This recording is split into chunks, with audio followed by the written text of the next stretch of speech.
Au nom de Dieu, le tout clément, le tout miséricordieux. Je suis né en l'année 1947 au sein d'une famille très connue du canton de Vaud, la famille Gonin. Et j'ai reçu une éducation chrétienne et je suis né donc dans ce pays chrétien. C'était donc il y a 60 ans environ. Et je me rendais tous les dimanches à la cathédrale de Lausanne avec ma tante pour le culte à 10 heures. Vous voyez, je me souviens de tous ces détails. Et à l'âge de 18 ans, j'ai eu une question que je me suis posée en lisant la Bible dans le livre du Deutéronome au chapitre 18, où Dieu annonce à Moïse la venue d'un prophète semblable à lui pour les fils d'Israël.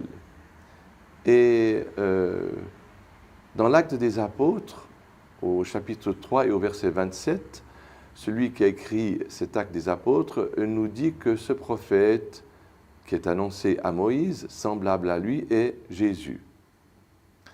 Or, je me souviens à l'époque, cette question m'avait interpellé et j'avais demandé à ma tante, mais c'est étrange car Jésus n'est jamais un prophète comme Moïse. Et ma tante m'a répondu, je ne peux pas te répondre, il faut demander cela aux théologiens. Or, quand dans l'évangile de Jean, au chapitre 14 et au verset 13, on fait dire ces paroles à Jésus, qui est devant une foule, qui ressuscite les morts, qui fait voir les aveugles, qui fait marcher les paralytiques, et Jésus aurait dit ces paroles qu'il n'a jamais dites.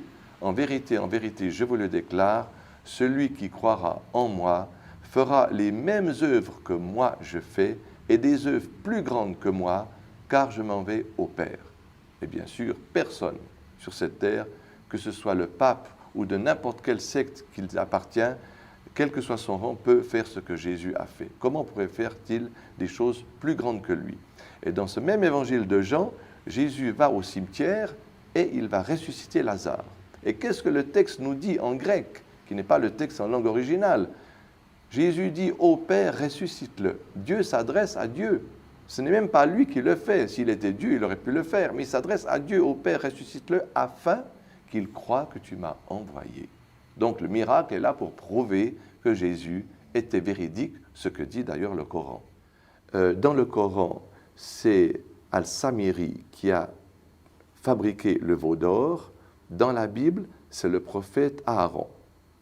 Or, les prophètes dans l'islam ont été immunisés par Dieu, c'est-à-dire que Dieu les a choisis. Pourquoi? Parce qu'ils étaient des exemples à suivre et Dieu les a protégés de commettre des grands péchés et ils ne pouvaient pas aussi mentir dans le message qu'ils avaient à transmettre de la part de Dieu. D'accord? Et il y a aussi, il y a beaucoup d'autres preuves, mais par exemple aussi une autre preuve, dans le Coran, l'ange Gabriel, le Saint-Esprit, c'est l'ange Gabriel, tandis que dans la Bible, le Saint-Esprit, c'est Dieu lui-même. Donc je ne peux pas croire que les deux sont justes. Je suis obligé de croire ou bien le Saint-Esprit est Dieu, ou bien il n'est pas Dieu, il est l'ange Gabriel, ou bien c'est Aaron, le frère de Moïse, qui a fabriqué le veau d'or, ou bien c'est Al-Samiri. Vous voyez? Donc il y a beaucoup d'autres exemples, et j'ai donné 2 exemples qui sont absolus. C'est donc la connaissance profonde du Coran et de la Bible par laquelle Dieu m'a amené à cette croyance qui ne comporte pas de doute.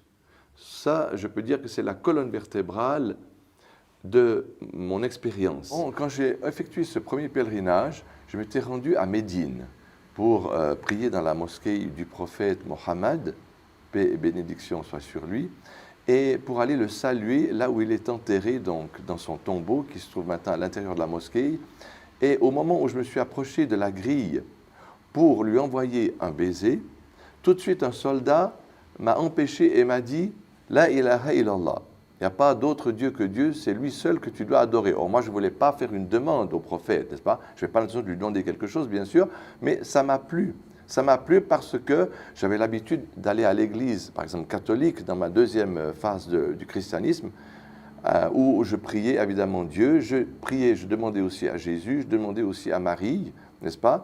Donc, de m'avoir rappelé ce commandement de n'adorer que Dieu, de n'invoquer que lui, ça m'a en fin de compte beaucoup plu. D'ailleurs, j'avais un ami marocain qui s'appelait Jawad, qui à l'époque où j'allais à l'église catholique chaque jour, il m'avait dit, mais écoute Richard, est-ce que tu penses que Jésus a fait une statue de sa mère et qu'il a prié sa mère? Est-ce que tu penses qu'il a fait une statue de lui et que Marie priait son fils? Non, ils ont prié Dieu. Donc ça, ce sont les hommes qui ont changé son message. Et en fin de compte, j'ai réfléchi à ça et il avait tout à fait raison. Et j'en avais parlé à l'époque à l'abbé Yanguas, qui était un Espagnol qui officiait à la paroisse du Valentin. Et il m'avait dit, mon fils, attention, tu ne peux pas aller directement à Dieu. Tu dois passer par Jésus et Marie, car tu as fait trop de péchés. Et j'avais continué encore pendant 1 année et 2 ans à fréquenter l'Église catholique jusqu'à ce que Dieu m'a éclairé dans son livre, le Coran de la vérité. La famille Gonin est originaire de la France. Ils sont venus sous le règne de Louis XIV, cela fait environ entre 400 et 500 ans, lorsque le roi Louis XIV, sous l'influence de Marie, de maintenant sa maîtresse, a persécuté les protestants. Donc, ce sont les catholiques qui ont persécuté les protestants et c'est à cette époque que les Gonins ont émigré en Suisse. D'ailleurs, cette famille très connue a un illustre ancêtre qui s'appelle Jules Gonin, qui a découvert le décollement de la rétine. Et je me souviens, à l'époque, j'ai travaillé dans une agence qui était près de Chaudron. Et comme mon employeur m'interdisait de faire la prière sur mon lieu de travail, je me rendais pendant la pause au parc de Montbenon, juste derrière le casino. Et là, vous avez justement la rue Jules Gonin. Et je me disais qu'ici, au moins, on me laisserait tranquillement faire ma prière, ce qui d'ailleurs a été le cas. Après quelques années que j'étais donc dans l'islam, à peu près après 8 années, j'étais très fier et très heureux d'être devenu musulman. Donc c'était pour moi important d'ajouter mon nouveau prénom dans le passeport. Et pour cela, il fallait que je fournisse des preuves, c'est-à-dire que d'abord mon certificat de conversion, ensuite que je recevais les lettres personnelles avec ce nom. Et alors j'étais le premier, ici dans le canton de Vaud, à entreprendre cette démarche. Et je me souviens qu'à l'époque, ça me paraissait très difficile, alors que maintenant, ça me semble tout à fait naturel, n'est-ce pas? À l'époque, lorsque je suis parti à la cité pour faire ce changement, intérieurement, je me disais, mais tu renies ton pays, tu renies ta famille, tu renies ta culture, tu prends un nom arabe. Enfin, c'était pour moi une chose très, très difficile et j'ai dû faire un effort, en fin de compte, presque pour faire cette démarche. Alors que maintenant, ça me semble tout à fait naturel. Et ce qui compte pour moi, c'est d'être là où Dieu veut que je sois. Et le prophète d'ailleurs, la paix et la bénédiction d'Allah soient sur lui, il a dit une parole véridique bien sûr, où il a dit il a réussi, il a gagné littéralement celui que Dieu a guidé à la soumission et qui lui a accordé ce dont il a besoin pour vivre et qui l'a rendu satisfait avec ce qu'il lui a donné.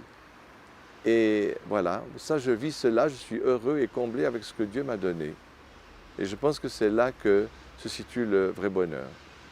Bien, à mon âge, ma journée quotidienne, comme j'ai plus besoin de travailler, elle est occupée par la lecture du Coran, par le souvenir, le dhikr, le souvenir d'Allah, par la prière sur le prophète.